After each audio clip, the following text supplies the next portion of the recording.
DM forces my character to go through a breeding factory.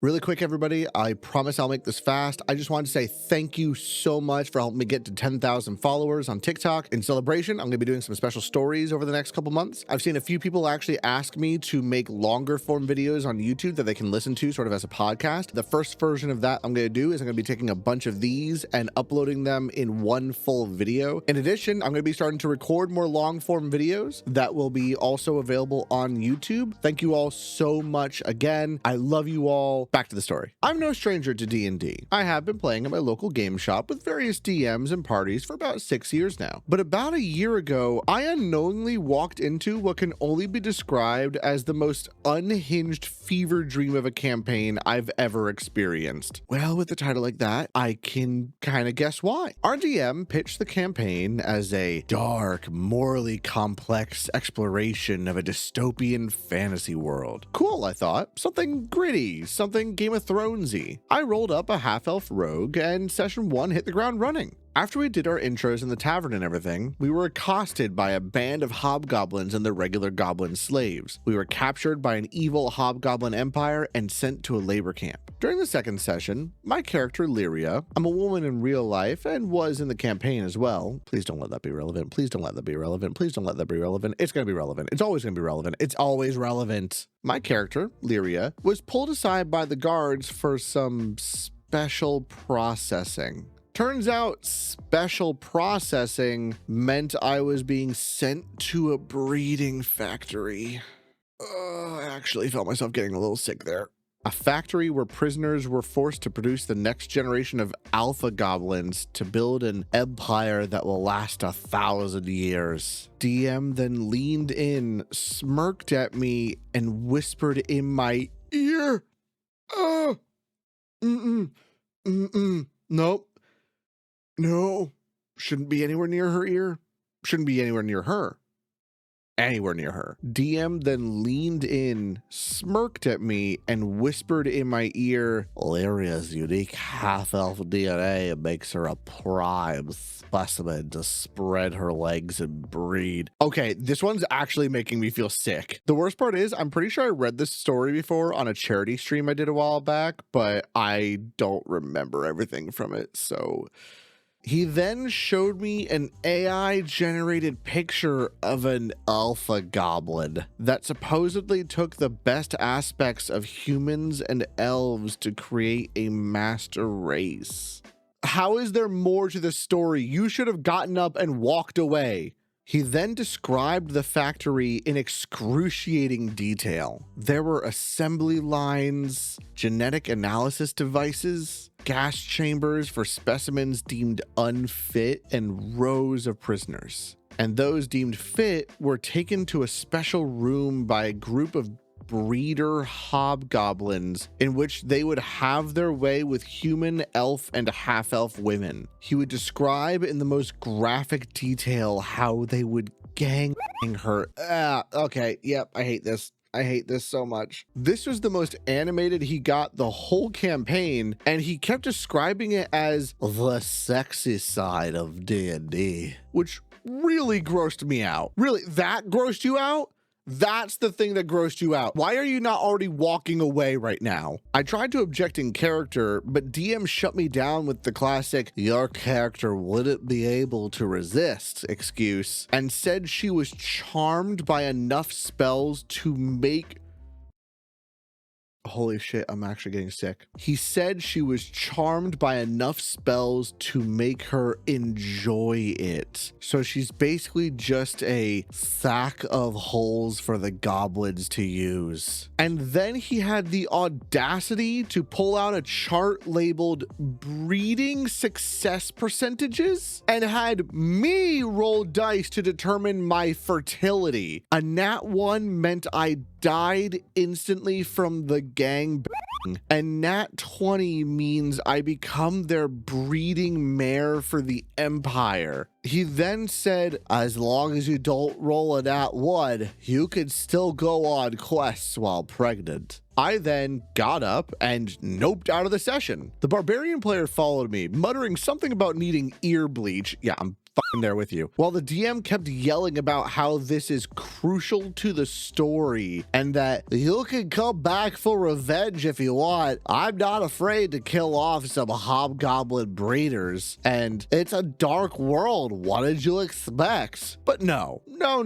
Maybe for some people, but not me. I just hope anyone who jumps into that shit show knows what they're getting into. Yeah, I need eye bleach after that one. Found the group chat about trying to sleep with me. For the longest time, I was the only girl in a party of 7. Although this isn't as dramatic or as awful as the other stories, it still makes me angry when I think about it. Why do I feel like this is about to be the worst story we've read? About 3 years ago, I made a post on Instagram offering to DM 5e for anyone who is interested because my previous party had split up after leaving college. I was quickly approached by an old high school friend, Jack, who said he had a group gathered. I was welcome to come and meet everyone and decide if we all got on well. Jack was always very sweet in high school, so I agreed. We all met at his flat that weekend to play a few non-D&D related games together and get pizza. After a few hours, we started talking about character ideas, rules, etc. I suggested we talk about our boundaries in-game so everyone knew what we were getting into. I'm a relaxed DM. I don't mind if a player decides they want to sleep with the barmaid, as long as it doesn't fuck with the game. The only thing I said I would not do, period, was R-wording. Everything else is at the discretion of everybody. This is important to know. I don't like that that's important to know. This scares me. Fast forward to actually playing. The guys were all pretty great up until this point. However, one of them, we'll call him Mike, began to make a few awkward comments to me. Oh no. Mike decided to play a bard and took my I don't care if you hook up with NPCs very seriously. He tried to every single female. It got to the point where I had to speak with him out of game. He got very passive aggressive by telling me I already said it was okay. Despite this, he did calm down a bit and we continued playing. A few sessions later, Mike tries to R-word a female orc while she's restrained and unconscious as the party were elsewhere. I'm not even sure of his motive here, but he tried to make his explanation of his actions vague enough that they weren't specifically R-wording, but obviously were anyway. I stopped the game immediately and told him that if he didn't quit it, he was out for the rest of the session. He laughed with his buddies and then stopped. Later that night, he sent me a hand-drawn picture of an orc, clearly modeled after myself, with his character grabbing her boobs. I told him that shit was inappropriate and he wasn't welcome at the next session. The next day, he called me in tears, saying he was really sorry and had drank too much the night before. He also admitted he had a crush on me, but didn't know how to convey that. What the fuck is wrong with you? I politely told him, you don't have to be polite. I politely told him I was flattered, but not interested, and let him back into the party. The rest of the party had been trying to convince me to let him back into the game because he hadn't done that much wrong anyway. Yes, I'm an idiot. Apart from that event, I had been having fun with that campaign. Mike is no longer a douchebag at that session. He's quiet, and one of the guys tells me I embarrassed him, and now he's struggling to connect. Not my problem. Correct, thank you. Fast forward a few more weeks and things are getting weird again. 2 more members of the party have attempted asking me out on dates. I once again politely decline and carry on. The sessions are now a little awkward for me because all of the guys are flirting with pretty much every female NPC I place into the game. Slowly but surely, within a week, another guy confesses his love to me. I'm no longer enjoying the session, so I plan on finishing up one story branch and then calling it a day with the campaign and leaving. Not even a day later, Jack sent me about 20 screenshots from a private group chat of the boys. They literally had bets on who could sleep with me first. The entire group chat was discussing ways they could flirt or seduce me. A few screenshots of my own conversations between them, etc. It was so awful to look at because I thought these guys had actually been enjoying my sessions, but I was basically just there as a game myself. Jack told me he was incredibly sorry he hadn't said anything sooner and that he was about to pull out of the campaign because of them. I told the party over Discord that I knew what was going on and that I was disgusted and would not DM for them again. I think I added in that none of them were even close to being physically attractive to me and that I left. Damn. It's been a while since this happened, but I still haven't heard from any of those guys again. Surely, if I ignore the boundaries she set up and act like a weirdo, she'll want to sleep with me. Always a solid plan. A+, fellas. I'm planning on dressing up tonight for my boyfriend's D&D session. Good idea? My boyfriend and his friends are all heavily into D&D. They know I have an interest in it as well, but I can't yet play with them until they finish their current campaign. So, I plan on wearing a dress and a corset and acting like I work in a tavern or an inn. Oh, I already love this! Answering the door and acting like they're travelers, serving them drinks while having an accent or something like that. Does anyone have any recommendations or tips on how I can be more fun or make this experience a bit more exciting for them? I'm not trying to distract them from their game, but they play for hours and take regular breaks. So I just thought of being silly and providing them some entertainment here and there. Is this even a good idea, or am I being weird? Side note, they used XD and I already love them. The idea is fantastic. I think that would be amazing. I think anybody playing D&D in person would think that would be dope as all hell. Hell, it might even encourage some of them to try dressing up as their characters and like acting into it. There's a cookbook, Heroes Feast. Lots of good ideas for tavern meals and stuff in there if cooking is your thing. Opie responded saying, "Thank you so much. I appreciate the idea. I already have a D&D based drink master's guide for 75 different cocktails. Going to try and incorporate that into their session as well." Okay, I love that. Then an update 7 months later. I posted on here maybe about 7 months ago about my boyfriend being a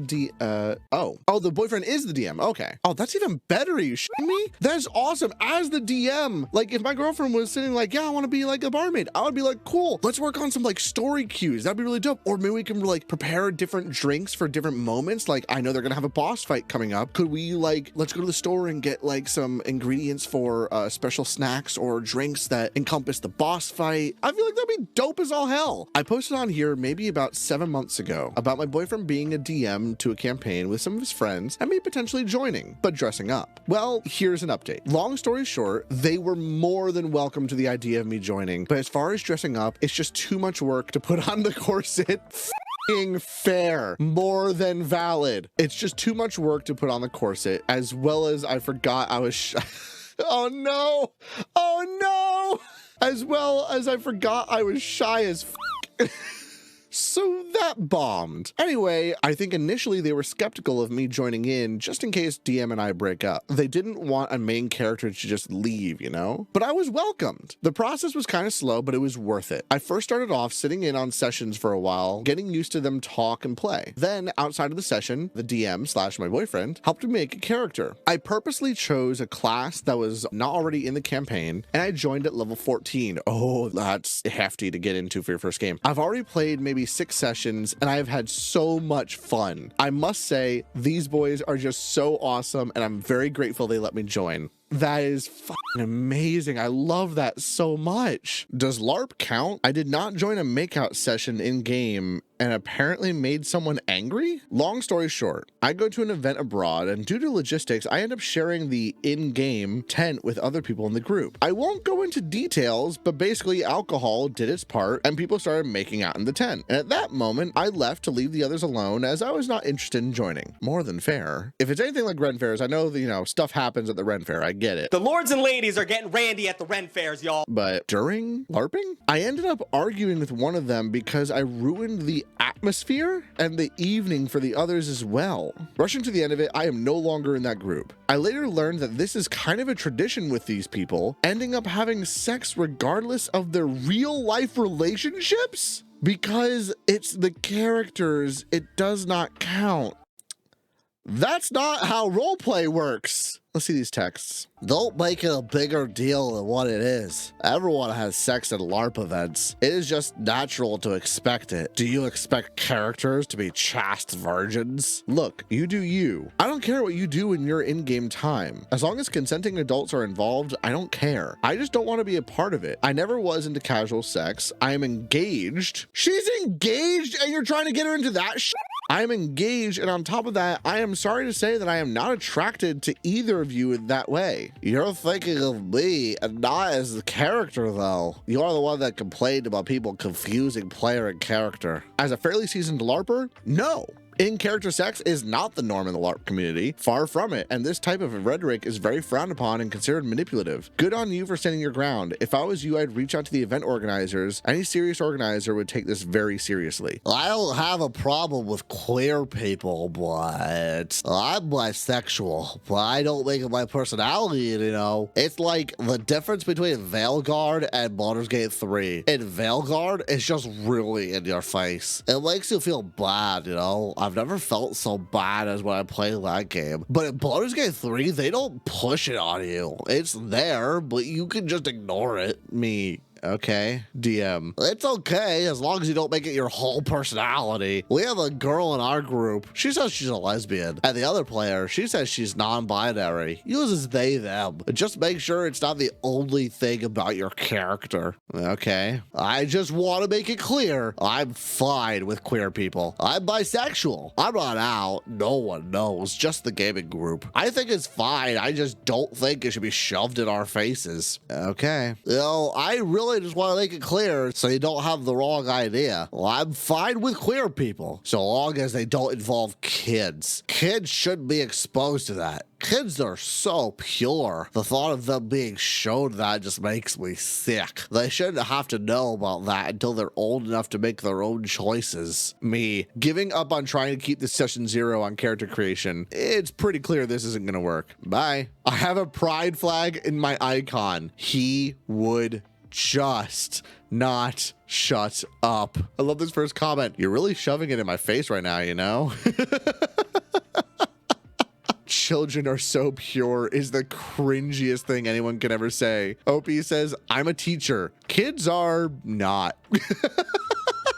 There's an essay warning on this, guys. Initial disclaimer. My OC's name is They a Fella. They a Fella. Just keep that in mind. Background. This is a Discord campaign with a large party of mostly new to 5e players. During the pre-session 0, I found out that the DM's wife and stepdaughter would be playing, but using voice changers to sound like men. I figured why not and set one up for myself. The DM, who's a real AI wizard. Oh no. AI, sorry. The DM, who's a real AI wizard, helped me set it up. I'll refer to everyone by their class to keep it simple. Story. The first 8 sessions were fine. No issues I noticed, and things were going well enough that we'd all gathered pretty good gear for a learning campaign. The DM's family was even considering dropping the voice changers since we were close to wrapping up. Session 9. This is where it all went sideways. Oh, okay.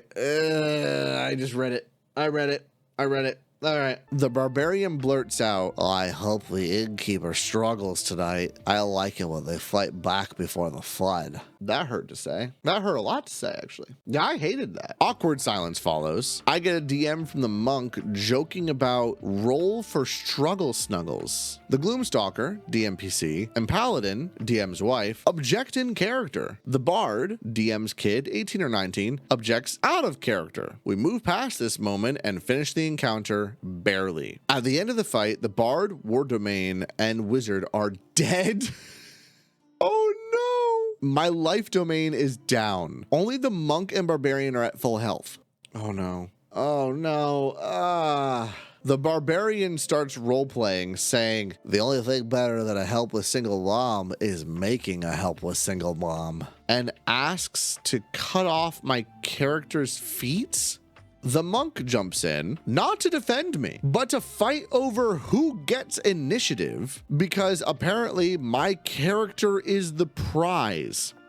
Several people drop from the call at this point. All right, let's see how the DM responds. That's going to make or break this. The DM tells them to stop and points out that they've made everyone uncomfortable, asking why any of this would be okay. Okay, good DM so far. The monk responds by saying, I haven't said anything, and claims I'm probably muted for breathy words. I had to exit the program to disable my voice changer. When I came back, furious, I asked in my real man voice what the actual f was wrong with them. Immediately, they started making gay accusations, then decided I must be my character's cuck band.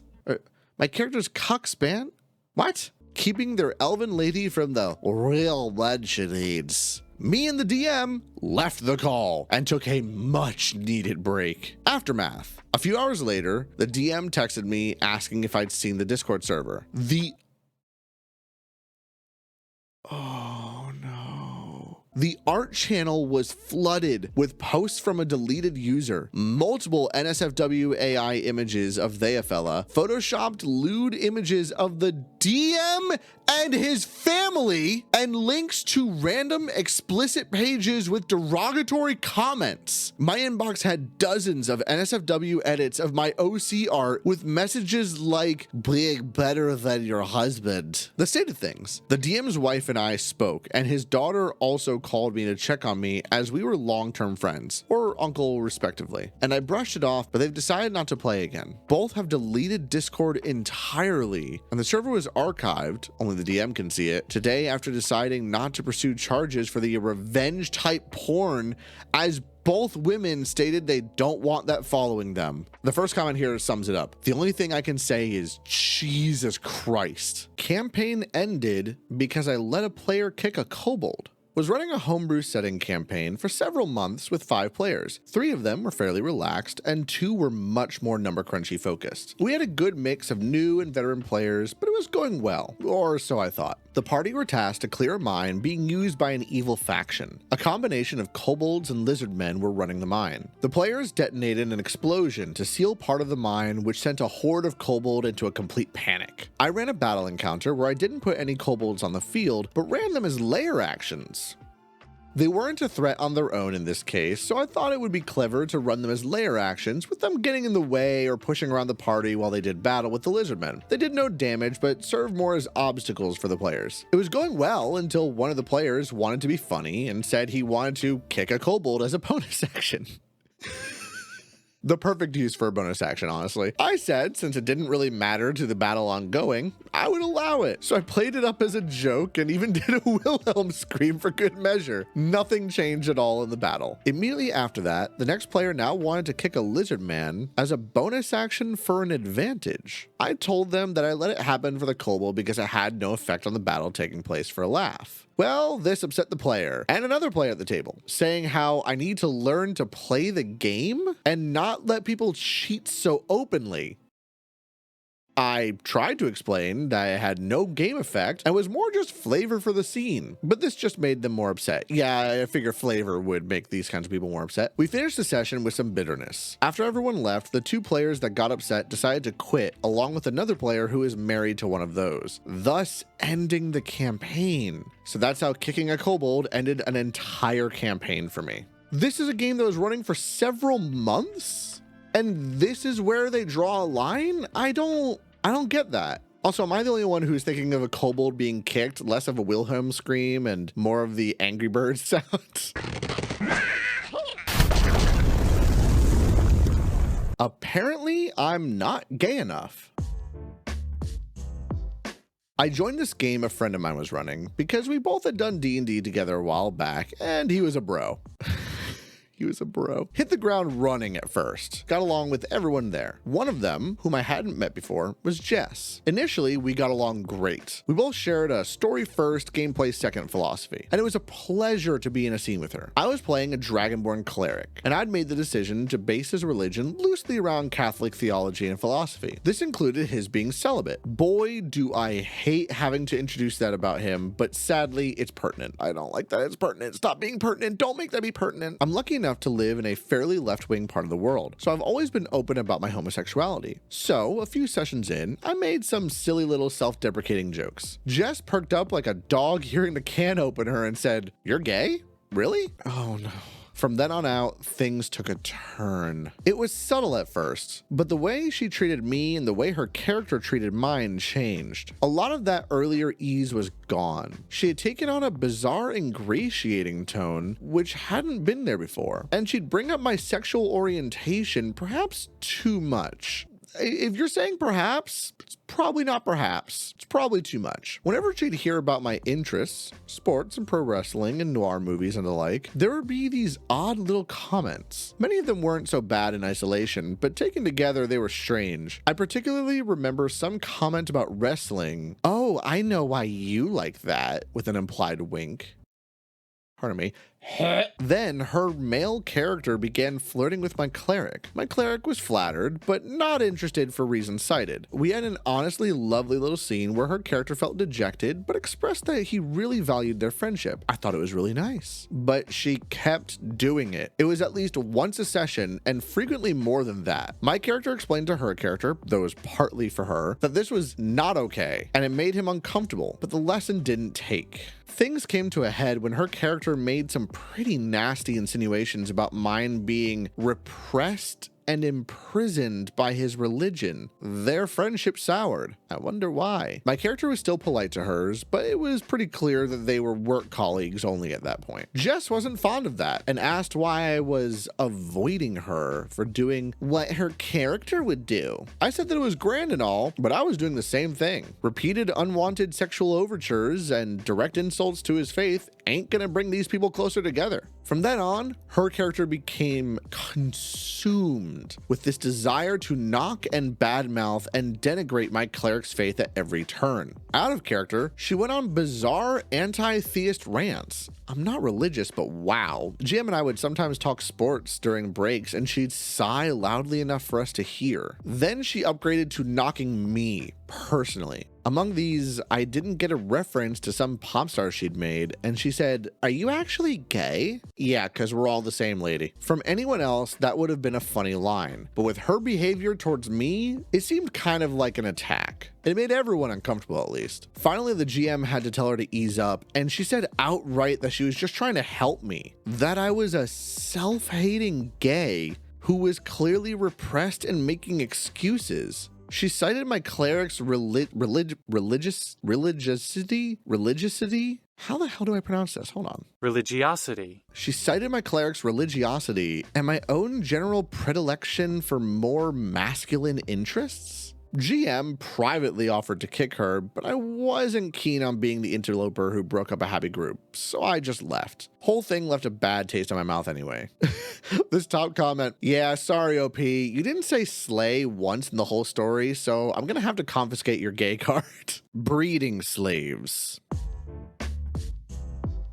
The magical 2 words that made me get up and leave a campaign at session 0. Yep, those will do it. It's really amazing to see this happen in real life. I never thought I'd get one of these playing with a group of people IRL. What actually happened was that we recently wrapped up our Exandria on Pathfinder 2e campaign. That sounds awesome. Okay. Wanted to keep playing a campaign we started before the OGL thing, but we didn't want to keep playing 5e. And with that campaign done, we started planning what's next. Unfortunately, we had a player drop out, and our GM said he'd be willing to GM if there was no other choice, but he'd rather be a player if anyone else was willing to run the game. Well, one of our players brought in his girlfriend, who previously didn't want to join a group with all guys, but since we had a relative of mine join the game last year, so it wasn't all guys anymore, she was now on board. GM, for his part, apparently talked to some acquaintance of his who agreed to GM and had a homebrew he really wanted to run. Retroactively, GM realized this guy only became interested when GM told him about our group makeup. Oh no, he heard about the girl. He heard there was a girl. There was 2 girls. He heard there was 2 girls. I hope I didn't just predict this story. I don't read these ahead, by the way. So this guy joins our Discord server, and whenever anyone brings up anything about character creation or world building, he goes, "We'll discuss it on session 0. Still, whenever my relative or the other player's girlfriend brings up something about character backstory, he gets a bit too excited and starts telling them how he has some ideas and to wait for session 0. Session 0 rolls around and oh my god. I don't want to talk ill of someone for superficial things beyond their control, but at the same time, the smell. Oh my fucking god, the smell. The dude floated into the room in a cloud of BO, and what I generously want to hope is constant farting rather than the actual smell of shit. It was absolutely rancid. I was already considering not coming in for session 1 as he went through some mechanical stuff and I cursed the existence of my olfactory nerve.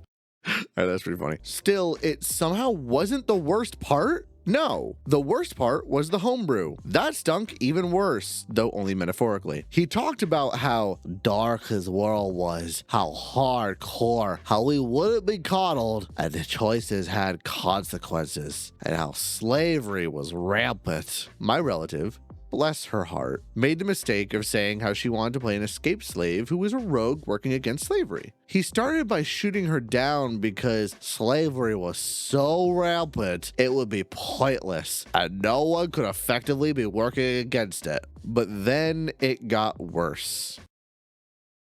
He suggested she play a former breeding slave. That was the point I got up, said, "I'm sorry, but no, I'm out," and left through the already open due to the smell garage door. I barely made it a few steps down the driveway when I heard the yelling, so I came back to see him being told off by everyone else and asked to leave, as apparently my leaving had opened the floodgates. We gave the GM some shit for bringing this guy over, but at least we were on the same page about how ass this shit was. We're now in a bit of a stalemate to decide on whether GM breaks down and decides to run the game, or if I'm gonna pick up GMing. We'll see. Still, goddamn, the gall to come to an actual in-person game and start talking about breeding slaves? Wild stuff. I legitimately don't know what's worse, the breeding slaves thing or the fact that I can smell that guy through the monitor. Wannabe badass D&D player jerks off under the D&D table. So this incident happened about 3 years ago. Me and my good friend, woman, weird name, oh, that was dumb, I'm sorry, just graduated high school and started to go to this seedy-ish game shop, and it was full of neckbeards. Plenty of dudes making comments about how women don't women don't belong in TTRPGs, and making creepy comments about women, etc. Well, eventually we found a decent DM to play D&D with. He was a bit of an edgelord, but very accommodating to women and new players. He had a campaign set up in this eldritch horror-esque world where rulers and magic wielders were gradually going insane, cults were expanding, and the world was decaying. Our party began in a cave, fleeing from a collapsing town as marauding warlords conquered it. I was playing a Leonin wizard, my friend was a tiefling barbarian, 2 other players were a halfling rogue and a half-orc cleric. And then there was this guy, in his mid-50s with a leather vest, shades, and hair dyed jet black. He was also a massive edgelord, way more than the DM. And we already knew he had an attitude of, "I'm the best D&D player." He played a Goliath wizard. Goliath Wizard tried to act like he was a badass, like massively overcompensating. He wanted to sort of prove he wasn't just a middle-aged neckbeard, even though he totally was. He just didn't have the look. He would, for example, be unreasonably difficult in negotiations or interactions with NPCs. He would go overboard on flirting with NPCs, or my friend, who told him to f off in character repeatedly. Like this one incident where he beheaded a cultist we were about to interrogate. The party called him out and he just went all, "I grew up with real D&D. You grew up on 5e. Sit this one out." I really hate that elitism. Or another time when he tried to accost and force himself on a church lady that insulted him and cursed him in the name of her god after he rolled a nat 1 on his seduction. This one led to a single and definitive warning from the DM that he would be kicked if he tried something like that again. Look, some DMs have multiple warnings. I mean, it is supposed to be a very dark and gritty campaign. I don't fully blame the DM, but again, this needs to be a session 0 thing of, yes, it's dark and gritty. No, I don't allow for that. But the real incident happened when he showed up drunk to the game. He tried to seduce a local daughter of the Lord of the Land. The game owner mentioned that the camera system was broken and made a joke along the lines of, "Please don't steal anything." So I guess the creep took this as a go-ahead to jerk off under the table. He must have thought he was being subtle. He kept his pants on, but, well, rubbed himself using his hand under the table. The DM must have caught him as his game seduction attempts were failing, because after the session ended, he announced on Discord that he noticed him masturbating under the table. He said he didn't want to make a scene during the game or risk confrontation, but he informed the game store owner and he is now banned from both the table and the store. And that was it. We never saw him again. We just continued playing after that, and the game got better. We eventually did pick up a new player, and he wasn't a total creep. I do love this first comment. One of my favorite things about RPG horror stories is the world building and setup that has nothing to do with the horror. Picture this kind of story with literally any other hobby and tell me it's not hilarious. So anyway, it was poker night at this shitty dive bar, and this dude came in looking like he's off the set of Poker After Dark, sunglasses and a constant smug smirk. casually telling people how he would have played their hands better when he wins, that kind of thing. I had the ace of clubs, 2 of hearts, 3 of diamonds, 4 of diamonds, and jack of clubs, so I bluffed rather than draw to an inside straight, and the motherfucker slow rolled me with the full house, aces over 7s. Then he yelled Sieg Heil and spit on my black girlfriend's face. Worst poker game ever. Player drops our campaign because he can't accept I'm in a relationship. I wanted to share this story with the sub because this all happened a week ago and I'm still pretty mad about it. The featured characters in the story are the DM, 20-year-old male, my boyfriend. Cleric, 20-year-old male, my best friend and player in question. Mage and Ranger, both 21-year-old males, 2 friends of my boyfriend. And Fighter, 22-year-old female. So I, 21-year-old female, have been playing a campaign for almost a year with some friends from university. We usually meet up once a week and we all have great fun playing together. Or at least that's what I thought. About 3 months into our campaign, the DM and I started dating. Congratulations! I think. When we told our group, nobody was really surprised and they all seemed pretty happy about it. But then, over the past few weeks, I began noticing that Cleric had been acting differently around me. When it was just the 2 of us, everything seemed normal, except when I mentioned something related to the DM, when Cleric would usually just go quiet. At first I didn't read the signs because he was also in a relationship.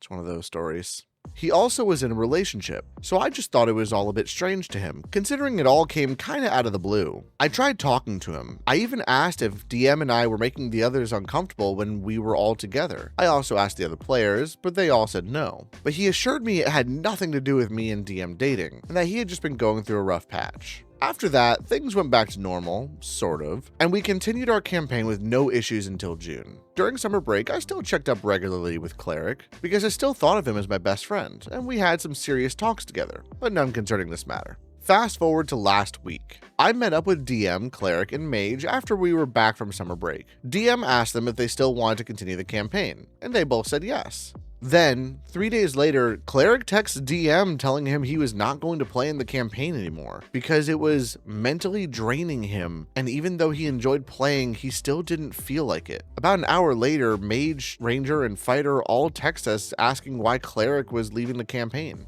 He had sent text to all of them telling he wasn't coming back to the table, and he didn't text me. So, out of pure rage, I texted him asking what was going on and why he hadn't texted me as well. His reply went something along the lines of, "I knew the DM would tell you, so I didn't bother." When I confronted him about this, he basically told me that it wasn't fair that I was dating DM, that it was ruining his experience as a player, and that I was his best friend, and he couldn't accept that I had grown closer to DM instead of him, and that I'd never acknowledged his feelings? He even explained that he thought the summer break would help him get over it, but he still couldn't see me with DM. I wasn't really shocked because I had already figured he was kind of jealous, but it still hurt reading those things because I thought I had been considerate in asking him if he was uncomfortable with my relationship. I didn't reply to him because I was too angry, and he sent another text to DM telling him he would be back if I left the campaign.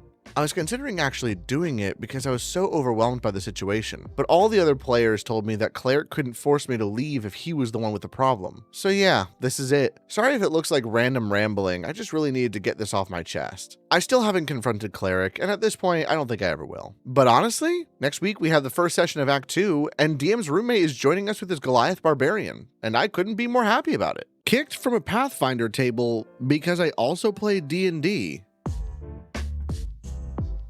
Pretty straightforward story. Playing at a Pathfinder 2e table at a local game store, and during session 0, the GM started just ranting about his hatred of D&D 5e. Now, I personally like both games. Shocker, I know. So do I. But whatever. I understand people can have opinions. I'm a big boy.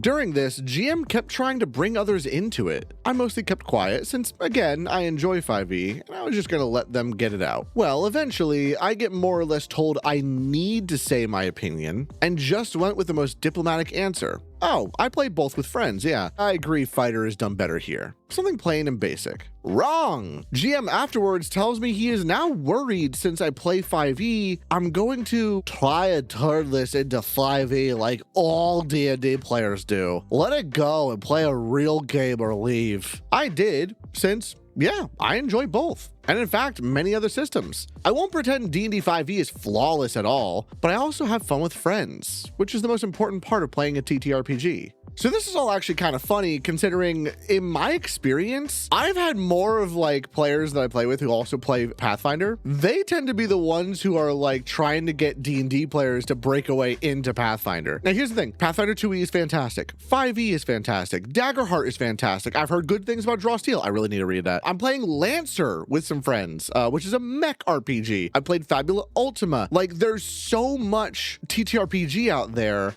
This makes absolutely no sense to me. Dodged a bullet. You really dodged a bullet. This is actually from r/D&D. Is being kicked for this normal?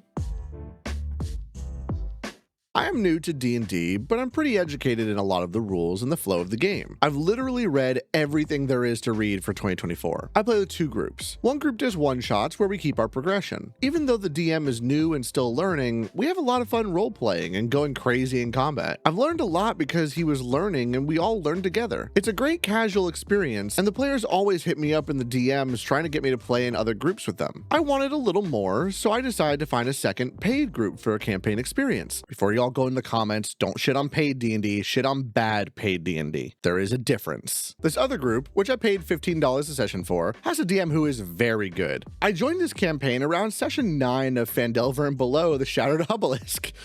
That's the paid campaign I run. This isn't one of my players, is it? I only lasted 2 sessions before I was kicked. I rolled an Oath of Vengeance Paladin, and the DM had long conversations with me about his backstory and how to implement it into the game because he liked it so much. The sessions were around 3 to 4 hours. It's about right for a $15 session. When I joined, they had one character who basically did all the talking while everyone else stayed quiet. There was very minimal roleplay, despite the DM's page saying his style was roleplay and combat heavy, and there were long, awkward silences when the DM played a character and waited for a response. When I joined for the first session, I stayed quiet outside of introducing my character because I didn't want to hog the spotlight or step on toes at the pace they already had. I get that, I understand that. Just don't be quiet for too long, you know, get into the rhythm of it. But it sounds kind of like if you were seeing everyone else as being quiet, then you don't really have much reason to also not be quiet. I don't know, it's a whole thing. However, a lot of people just didn't talk outside of the one guy who was a bard. That makes sense. He kept failing checks and his character was just mean. So the DM made him pay for it when he failed, which was funny. My paladin began to help with persuasion and strength checks, which often succeeded. I still tried to roleplay in a way my character was just following the others, because of course he wouldn't know much of the information the party already knew.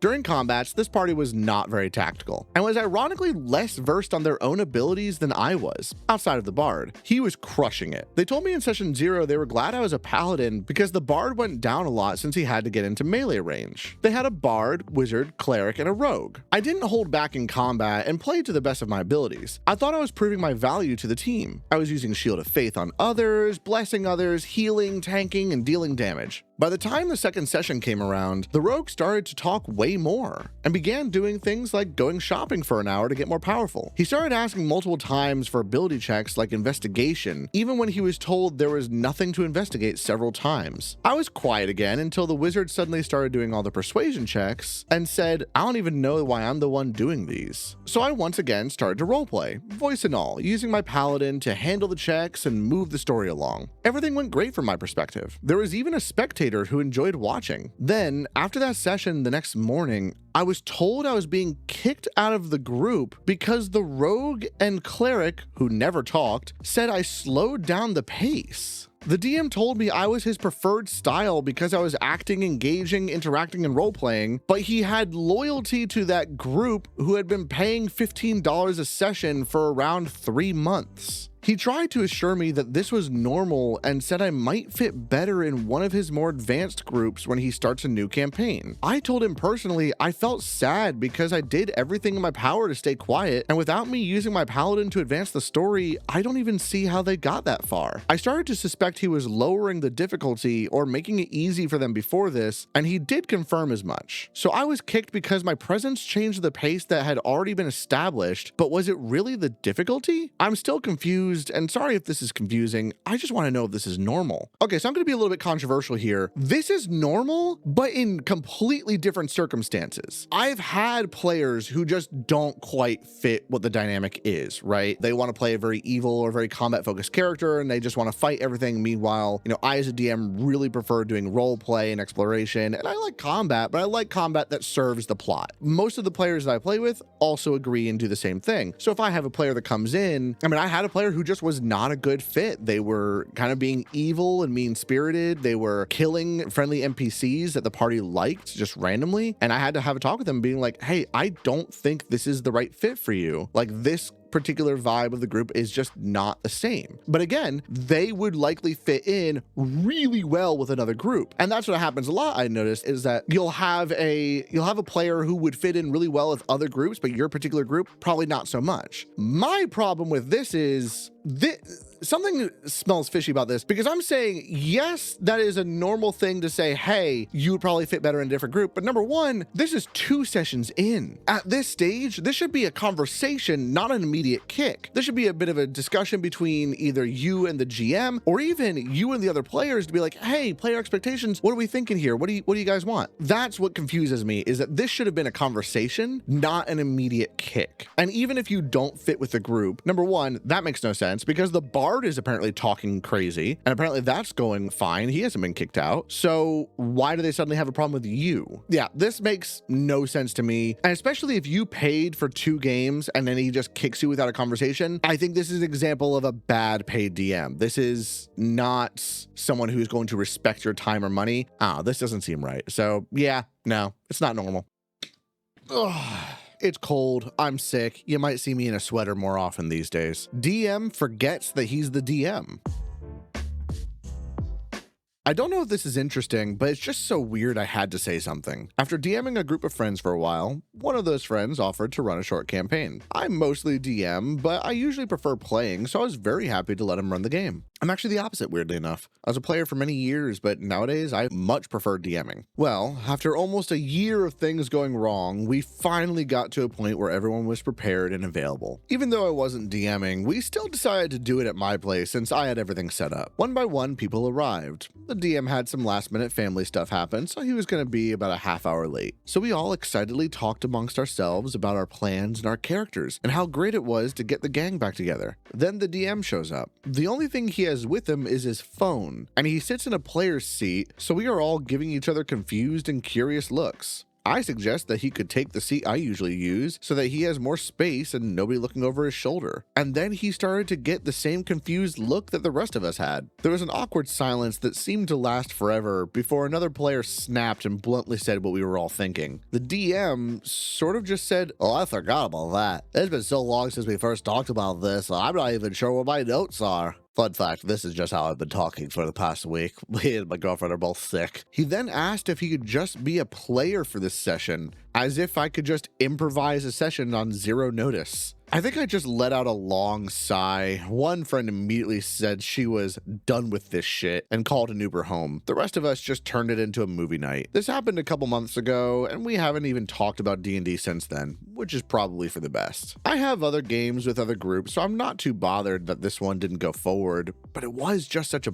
I just bit my tongue. Ow. I have other games with other groups, so I'm not too bothered that this one didn't go forward, but it was just such a bizarre mess. And for the record, I had spoken to the DM the weekend before all this to confirm that my character concept was still okay, so I'm not sure how he managed to forget in the week since then. I hate to break it to you, OP, he didn't forget. He absolutely was just trying to pawn it on you. Love this first comment. Does it count as a D&D horror story if you never get to play D&D? Also, hey everybody, I am really close to 10,000 followers on TikTok. Thank you all so much for the support. Maybe something special at 10K. Actually, yes, something special at 10K. Hopefully I have my voice properly back by then. Why is your character black? 2 days ago, I had the first session of a D&D campaign with a few random people from uni, 3 of whom were new to the game and got into it via Baldur's Gate 3. I still need to finish that, really. I know, I'm sorry, I'm a fake D&D fan. One of them, Steve, wants to play an XP of Will. XP? What is an XP? An XP, short for exported character, is a character from one series who is unambiguously and deliberately based on a character in another. Okay, got it. All right, one of them, Steve, wants to play an XP of Will, which is totally fine with me. Not everyone has to be super original. Another player, Mike, has been into TTRPGs for a while, but thankfully left our table by himself after this train wreck of a conversation. Edit, we're all white Europeans. Steve describes his character. Mike, why is your character black? Steve, he's pretty much Will from Baldur's Gate. Mike, but why is he black? Steve, Will is black. Mike, but why is your character black? Steve stares in confusion. Mike, he doesn't have to be black because Will is black. You could just play a European. Steve, I want him to look like Will. Mike, but what? Me, can you tell me why you find that so irritating? Mike, gives me a death glare, gets up, and leaves. We were playing in the uni cafeteria. I don't know if anyone was actively listening, but like 30 people could have overheard that. Look, I'm a dumb American, so I don't really know what it's like for Europeans and how the racism over there might be different from the racism over here. But it sounds to me like your boy doesn't think that black people are European.